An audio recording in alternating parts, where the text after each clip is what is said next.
Okay, so finally 6.4, the quadratic formula. So first of all, I'm going to try to explain what the quadratic formula is. So this might look super complicated. So if this confuses you, this first two actually examples, I would skip ahead to the example 3 where we actually, find the formula. Okay, so we know that from standard form, we can complete the square, and then from vertex form, we can solve for the x-intercepts by bringing things over to the other side. So let's do that for this question. So for instance, if I had to find the x-intercepts for this, I cannot factor. 2 and a 1 definitely don't give me 5. So I can't factor this question. It doesn't mean it doesn't have intercepts. It just means that I can't factor it. So what I can do is I can complete the square. So I'm going to do that rather quickly.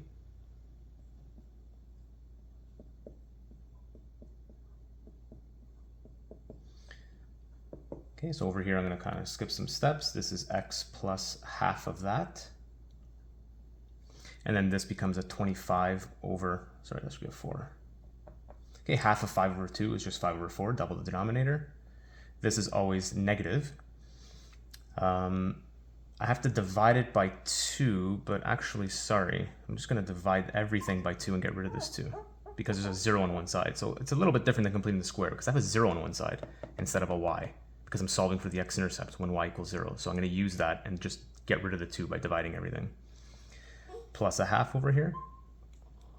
And now I'm going to get x plus 5 over 4 squared. This is going to turn into a 16 over 16. I should have done that over here. Okay. And this is going to be a negative 17 over 16. Okay, I have vertex form. Now all I have to do is solve for x. I'm going to do that over here. So I'm going to bring this over to this side. This process is always the same. 17 over 16 is equal to x plus 5 over 4. Now I got to square root both sides. So it's going to be the square root of 17 over 16. Remember plus minus. If you're doing a square root and not doing plus minus, you're wrong every single time. Now I'm going to bring over the 5 over 4. I'll slap it in the front. It's got to be negative. And now I can pull out this 16 at the bottom over here because it's a perfect square. So I can say negative 5 over 4 plus minus the root of 17. And I can square root the 16, and it's a 4. Now they're both 4s, so I can stick them over the same denominator. And these are my two x-intercepts. You might be confused, although you saw this already, right? We're just solving for x over here. It's the same process every single time. Complete the square, solve. And now I have two x-intercepts, one of which is negative 5 plus root 17 over 4, and the other one is negative 5 minus root 17 over 4. So these are my two x-intercepts. Is this annoying, this process? Of course, it's maximum annoying, which is why the quadratic formula exists. So the next question, I'm going to show you how we come up with the quadratic formula and why we use it. Okay, so check this out. Now we're going to find the x-intercepts for any parabola. This is just standard form a, b, and c, because if we complete the square with this and then solve for x, that means that we can use that last equation to always find x-intercepts when we have standard form. So again, you don't really have to know how to do this. This is going to be probably really confusing. You can skip ahead if it doesn't interest you. But I just find that like when you know why something exists, it kind of helps remember what the quadratic formula is. So again, you can skip ahead or ignore this if you don't get it. Watch it at 2x, do your thing. So first thing is we divided by a. So this becomes 0, x squared plus b over ax plus c over a. Then I completed the square.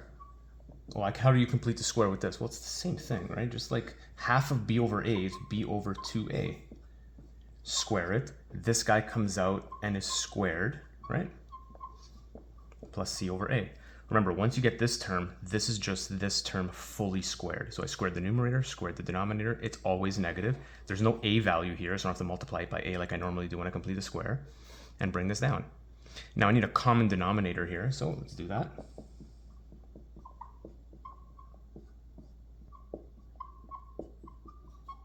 It needs a 4a over here. So I'm going to say plus 4ac over 4a squared. So I multiplied by 4a over 4a to get a common denominator. And now that these are common denominators, I can put them together.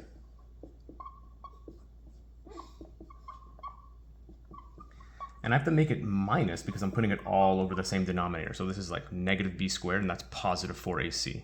Okay, so this is a big mistake alert if you're ever doing this, which you never will, so who cares? Okay, so take a look at this now. The last example, we moved this term, it was a number, over to the left side. So we're going to do that here.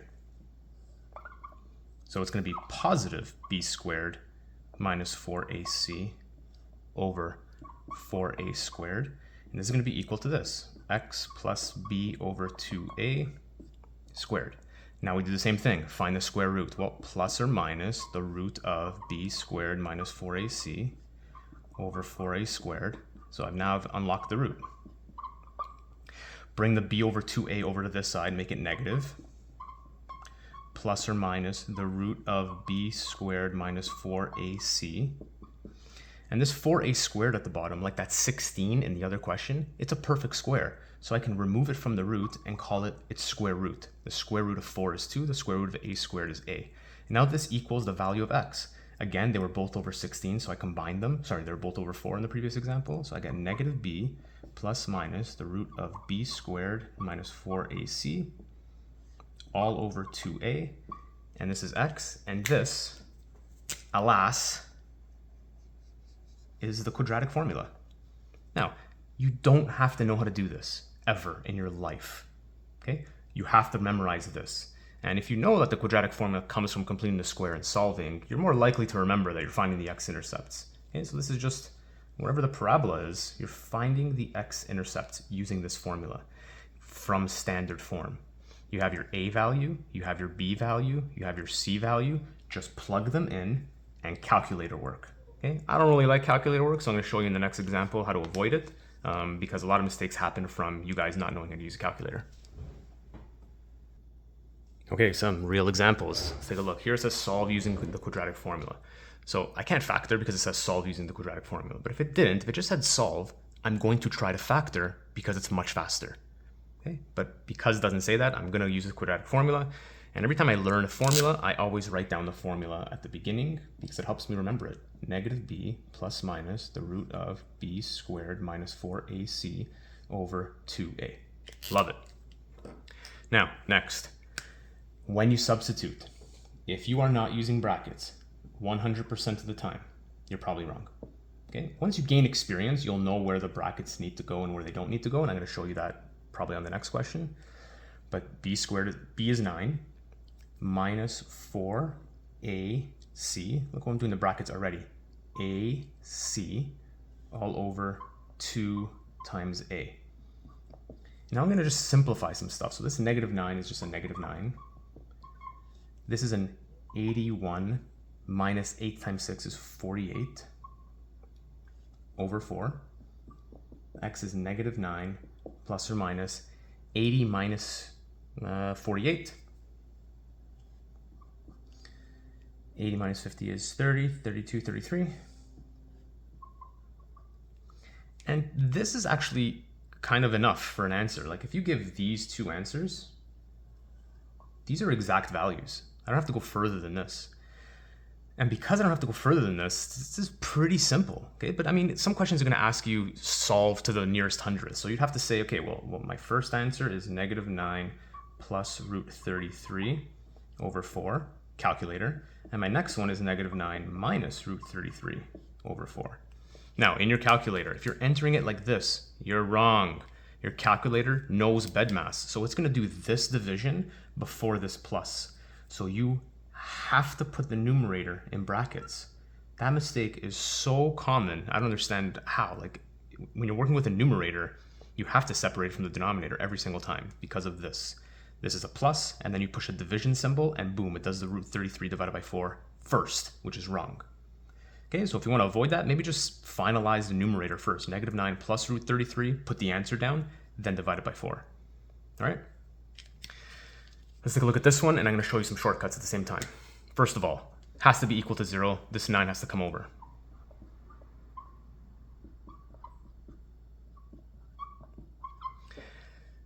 Next, I'm looking here. I know it's a perfect square trinomial because I know them. This is a 2. The root of this is 2. The root of this is 3. They make a 6. Doubled is a 12. So I already know I'm going to get one answer here because the vertex is on the x-axis. But now, when I use the quadratic formula, I'm not going to write it down because it's here, and I do x equals, I always just write down for this negative b, the opposite of b. So if it's positive, I write -9, and if it's negative, I write the opposite. Just avoids that little mistake over there. Here I do plus minus the root b squared. You'd be surprised how many times, actually you wouldn't be surprised, guys do this in their calculator and they get -144. That's wrong, because it's b is -12, so it's positive 144. So the fact that this mistake happens so often, stop putting the negative there. There's no reason to ever put a negative there because you're squaring it, it's going to be positive. So stop. So I just do this. And in fact, I don't even write 12 squared. I just write 144 if I can square it in my mind. If I can't, then I write the square. Minus 4ac. All over 2a. Everything in brackets. I'm going to multiply these together and simplify that. That's going to be 144 minus 16 and 9 is 144 over 8. And take a look at what happens here. This is 12 plus or minus 0 over 8.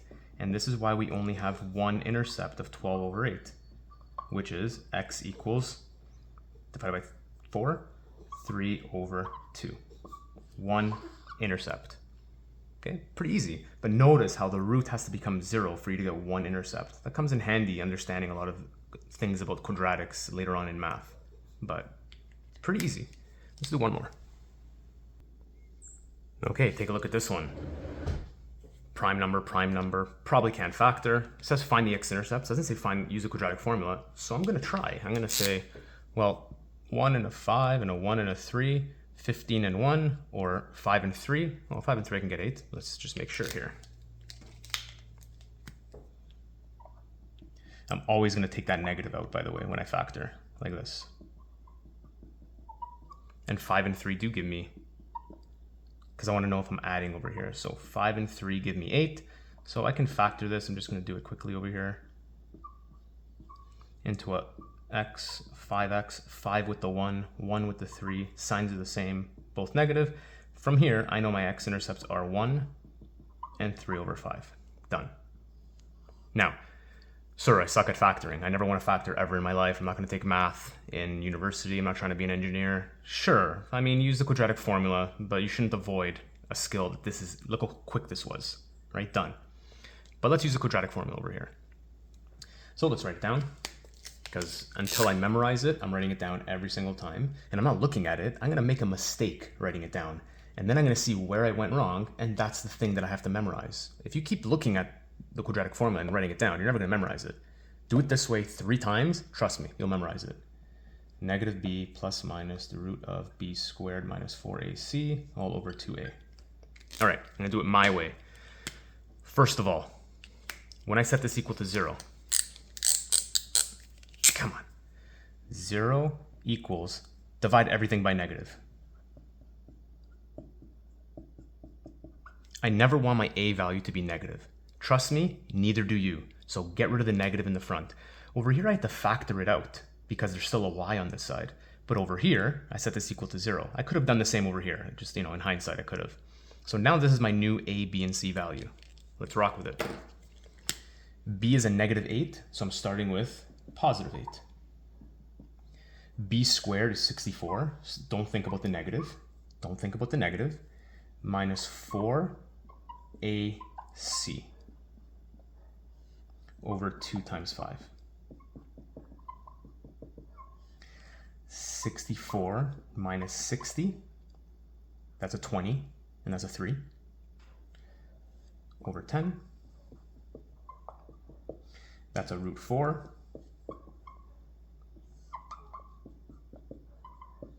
That's a 2. This is a nice one, works out very nicely. And now I'm going to do 8 plus 2 over 10, 10 over 10, 1. And I'm going to do 8 minus 2 over 10, 6 over 10, 3 over 5. So I found my x-intercepts. Take my advice with those b values, please, trust me.